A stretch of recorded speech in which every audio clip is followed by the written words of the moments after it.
what I'd like to do now is acknowledge our first keynotes. Well, first we've got a few keynote speakers going through. We've got so many speakers to hear about from so many different backgrounds, which is just so exciting. I'm really excited to hear them all. But for now, I'd like to introduce our keynote speaker, which is Joanne Khan. Joanne, who identifies as she, her, is an Indigenous Nyoongar woman from Western Australia, born in Donnybrook. She's an advocate for the inclusion of Indigenous voices in conversations across Australia. While working one day, she suffered a sub-acroide aneurysm, which after this, she moved to Perth and began advocating for the Indigenous people with brain and head injuries. This is an Indigenous representative on a number of community advisory communities and advisory committees, including the state and Aboriginal mental health network. If you can please invite Joanna Khan and show a round of applause from wherever you're speaking from, and she will now be sharing with you. Kai Wanju. My name is Joanne Khan. I'm a First Nations Indigenous Nyoongar from Western Australia.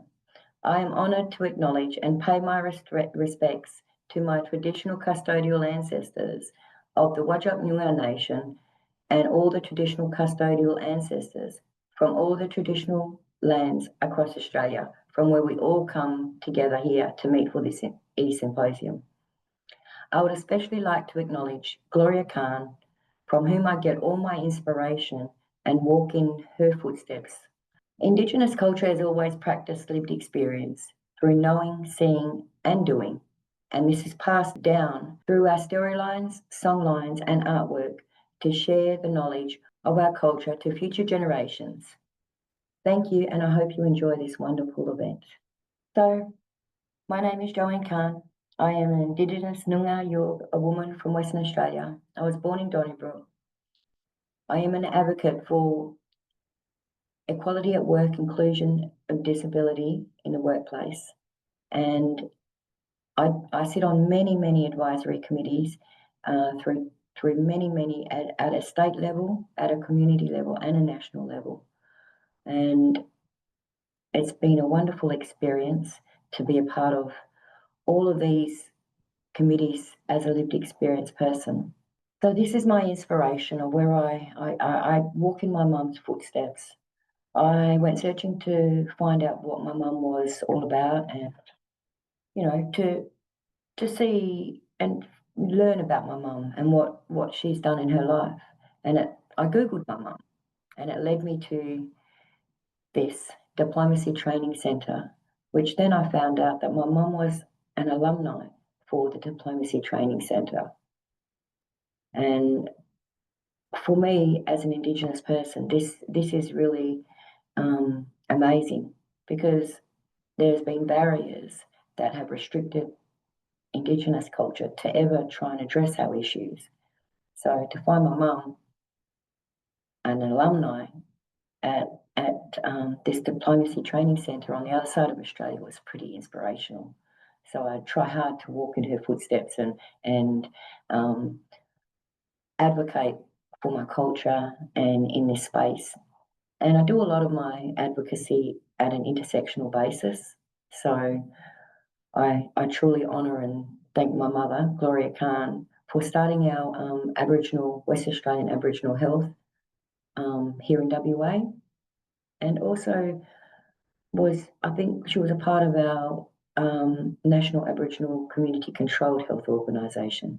So to have that inspiration to follow is pretty cool.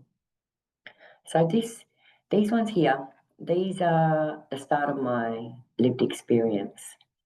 I got sick in 2011 with a major head injury, and as a result of that, I needed to find out support what was out here for Indigenous culture that had a head injury. So I thought, I'd go to Curtin and I'd do a course, which led me to do the self-leadership course, which started empowering me. But then I also did went to PWA, which is People with Disabilities WA, to figure out if there's any more supports around on that level for Indigenous culture. So I achieved these certificates freely from these two different organisations, one a university and one a non-profitable organisation. And it's pretty cool because these were free and they were there on an avenue for me to build up my expertise and experience and share that, to use that as a means of advocating for my culture. So it was pretty cool. So this first picture on the left-hand side of the screen is for ECU Centre for Precision of Health. Now, I was absolutely honoured to be asked if I would be a part of the SPIN research team to promote Centre for Precision of Health. I actually was a participant and I went and done their workshops and training, and as a result of that, they asked me if I'd like to be a part of their video shoot that they was going to put on YouTube to promote for health here in Australia, or neurological health, or spinal cord injury research. The bottom one down at the bottom, Neurological Council, that was another area where I went to search for support for Indigenous people with a head injury.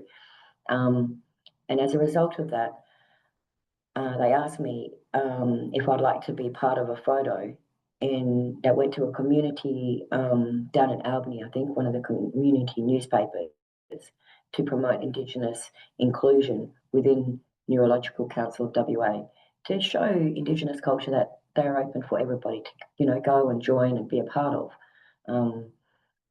That it's, there for you to address your issues. The one at the bottom right-hand corner, I'm proudly and honoured to say that I'm a part of the Sir Charles Gardner Community Advisory Committee here in Western Australia, and it's a pretty awesome committee, very involved. We get to meet other different sections within the hospital. We meet in the boardroom of the hospital, which makes me feel important for my culture. Like, we don't get to sit in those type of areas. So to be a part of that type of space is really cool, and invited into that space is really cool for us. I love networking. So at the top of the screen. So as a result of being on the Sir Charles Gardner Advisory Council, I'd answered a newsletter, which then led me to the International Conference for Health and Safety and Quality in Healthcare.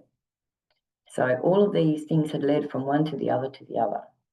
So at this BMJ, they had workshops where we got to go off-site, and the one place that I went to off-site was the Logan Step Up, Step Down place, youth facility for mental health, and it was absolutely wonderful. Like, the systems that they have set up for people, I would love for that to be set up here in WA for us, and hopefully one day it will happen. So this is while I was searching for support for an Indigenous person, there was so much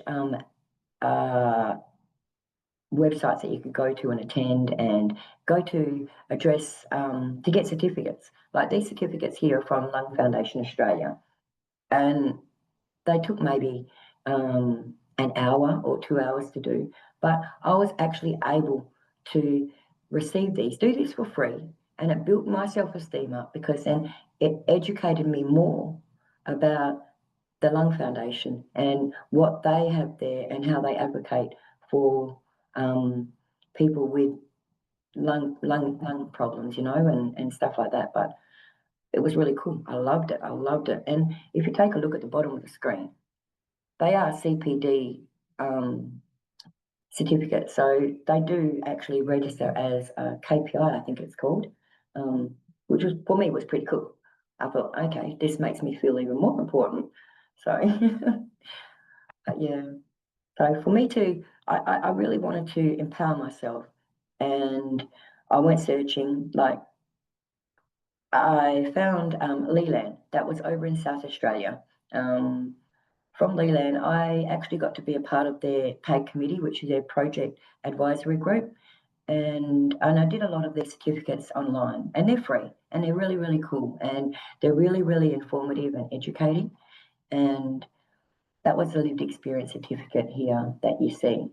Once I had that certificate, I felt more empowered to speak in that realm of government and CEOs, and having that seat at the table with authority people, for instance. So then, because I did a lot of advocacy in intersectional and homelessness. The parliamentary inquiry was about the homelessness here in WA and how Indigenous culture sort of, we get left behind in a lot of places. So I thought, oh, well, I'll share that information as well so that you can see this is where I've been on that government level. The Doherty Institute, I am absolutely, truly, truly honoured to be a part. I'm actually a staff member of Melbourne University for the Doherty Institute of Infectious Diseases. Now, last year we had our 10th anniversary at Doherty Institute, and we had an in-person meeting where I got to go over and I got to meet everybody, and it was absolutely wonderful. So here I share some photos with you. This is Echo Island. They actually work with Melbourne University to address the health issues on the island up there. And this is the CEO of the Doherty Institute for Infectious Diseases. And I thought, oh, well, this shows you that you have the potential as a lived experience person, and our involvement can take us to extreme levels, to the point that we can have photos and sit with people that have that credibility. So it was pretty cool. Now, all of these certificates, again, a lot of my certificates that I have put up here today are about while I was looking for searching for issues with a head injury, like where a person can go with a head injury. So all of these certificates, I found Lived Experience Australia. At the same time I found Leland, I found Lived Experience Australia. So I thought, oh, well, I'm going to do all these certificates together and just, roll with it as I go. So the Writing with Wellbeing, like, these are all free, and they all help you to understand and feel comfortable with what you do, So these are other places that I've also been. So I'm a part of Health Consumers Council to make sure this is where my mum first started. This is how I know about Health Consumers Council, because my mum was an advocate for them and a representative, and it was pretty cool that I'd found, like, when you go to workshops and conferences, we all collect those pens and collect all the little knickknacks that are given to us. Well, my mum collected the pens, and on her pens that she had was Health Consumers Council. So I managed to find this place and come and learn and be a part of them. And and it's just led to one thing after another. From Health Consumers Council, I actually got to be a part of Sir Charles Gardner Advisory Committee, North Metro Mental Health Advisory Committee, all of these different committees locally. I even actually got to go to Canberra to be a part of the Medicare 60-day prescription. So it was pretty awesome to have a lot of things offered to me for being a participant of Health Consumers Council. So yeah, it was awesome. Then we've got the certificate of attendance for community legal. So I do that on an intersectional basis, because Indigenous culture, we get sort of have a negative effect within in the media sector. So it's about making sure that the Indigenous lived experience voices within the media are safely looked after and cared for, and not used and abused in the wrong way. So yeah. And then there's my certificate of grant writing. Now this was pretty cool. I never ever thought that I could do grant writing. I don't know why I thought I could never do it, but that's okay. But I've achieved it, and I've got my certificate for me now. So very, very excited. So last year, this was this was an honour. This is where my intersectionality comes into play, because I actually was that homeless person. After going through my head injury, I became homeless. So then I started stepping into that homeless space to advocate to get a home. And I did. So it was pretty cool. But again, with that Leland certificate, it builds up my confidence and makes me feel confident enough to stand with members of parliament and CEOs like Kathy Snell for Homeless Shelter WA, and stand up on stage with Department of Communities and do be a guest speaker with the Department of Communities to address Indigenous culture and issues for housing in WA. So that was an honour. A part of all of this, I haven't put the photos in, but this actually led me to being a panel speaker at the Australian Homeless and Alliance conference that was held in Fremantle as well. So that was really, really cool, because not only did I share with people from the other parts of Australia, there were actually people from other countries sitting in this room, because it was a national, an international, like a national conference, but it was about housing. So it was, yeah, awesome. These are another area where I went searching to get support, and this was at community and a consumer and community involvement, and they're held at UWA. So a part of community consumer, I did a lot of workshops. Again, they have certificates available for you to build up your credibility and empower you as a consumer, to make you feel strong, so that you can sit at the table and you don't feel alienated in certain spaces where you feel like I might not know that information, or I don't feel comfortable, like in a research section or something like that. It empowers you to feel comfortable enough to even say to them, "Oh, look, I don't quite understand the terminology that you're using, but is it possible you can help and use plain English for me to understand with?" So that was pretty cool. Okay, so this one here, I've got a few different advisory committees that I'm a part of, which is pretty awesome. So as I said earlier, from the international conference, how I was saying one thing leads to another, to another, to another. Well, this is that ripple effect, and this is where I am now from that submitting and being a part of the Sir Charles Gardner Advisory Committee. So I answered an advert. I put in an application as a lived experience voice to attend the international conference for safety and quality in health and research. Safety and quality in healthcare, sorry. So from that, I met the beautiful lady that the CEO of this Women's Health Research Translation and Impact Network. So I'm a member of this committee because from that ripple effect, I met this beautiful lady. From that same ripple effect, I met another beautiful lady from the Australian Human Rights, Safety and Quality in Healthcare. And then as another ripple effect, I became an ambassador for the Australian Human Rights Equality at Work. So these are all the ripple effects from just being at that community level. And if you're passionate enough to step further, and if you feel like you can go further and want to go further, there are these other avenues that you can step to. So this is where I am now, and it's pretty cool. And then we've got this one up the very top in the right hand corner. This is powerful for me because this is my culture. This is our National Aboriginal Torres Strait Islander Women's Association, or Australia, I think it is.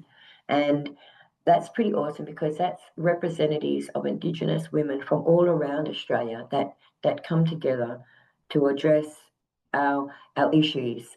So I was actually able to introduce our Indigenous CEO of NATSWA to our CEO of our women's health research, and connect so that our Indigenous issues are included within research and translation, women's health, So this is what we can do as advocates, is connect all these organisations that we're a part of to make sure that our issues as a consumer are addressed on a holistic view. Well, this is what I do to make sure it happens for my culture, So I just, want to make sure that happens for everyone, and this is a space that everyone can do this. And with that certificate of ledge for Leland, that teaches you how to sit at the table with government organisations and people like that. So that's pretty cool. So here, I was absolutely, truly honoured to be nominated for the WA Mental Health Awards, and then to actually win. Oh, like I was over the moon, because for my culture, what this means is now in today's society, we are included in everything.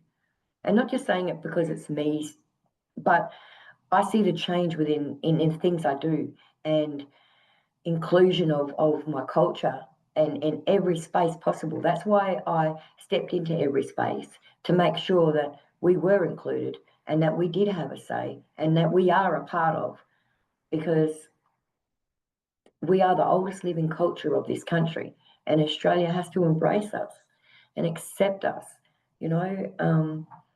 So I loved being nominated and then actually winning the WA Mental Health Awards for 2024. So yes, thank you. That was a pretty cool feeling. So this was a sad moment. I'd only just come back from this. We'd only just had our last rollout of our National Mental Health Care and Consumer Forum. I have been a member with Care and Consumer Forum for the last couple of years, but that's because this was a ripple effect. So like I did those certificates for Lived Experience Australia, and then I become a representative for Lived Experience Australia. It then allowed me to become a representative and a member of the National Mental Health Care and Consumer Forum. So that was pretty awesome, that I managed to, all these ripple effects just happen and they just roll out, and it's so cool. And as a result of our winding up after a long time of advocacy, we received a certificate, and I just wanted to show you, this is the CEO of Mental Health Australia, and that's Caroline Nikolaski. And Caroline had offered me, had presented my certificate to me, and I thought, oh, well, I have to take a photo with this beautiful lady so it can all line up together and I could present this. So, but thank you. I have enjoyed everything and sharing and the wisdom and all of this advocacy that I've done. It's all because of my mum. I went searching for my mum to just pretty much to know her, to learn what she did, and to find out the meaning behind what she had done was inspirational. And I thought, wow, I've got to do this. I've got to highlight my mum's name, because you know how they say that we have those unseen leaders and people. Yep, that's my mum. Yeah. So cool. And thank you everybody for today. Thank you, Joanne. That was absolutely incredible and incredibly inspiring. I don't think I've ever seen so many certificates in my entire life. So I really enjoyed hearing your story. And, it's amazing what your mum did and how you went into looking into her. The research you did is really admirable. So thank you so much for coming today and sharing your story with us. No worries. Thank you, and thank you everybody. And I hope everybody enjoyed today. Thanks for watching. Explore more Perspectives 2025 on Finding North Network's YouTube channel. Find out more by visiting findingnorthnetwork.com.au or email info@findingnorthnetwork.com.au.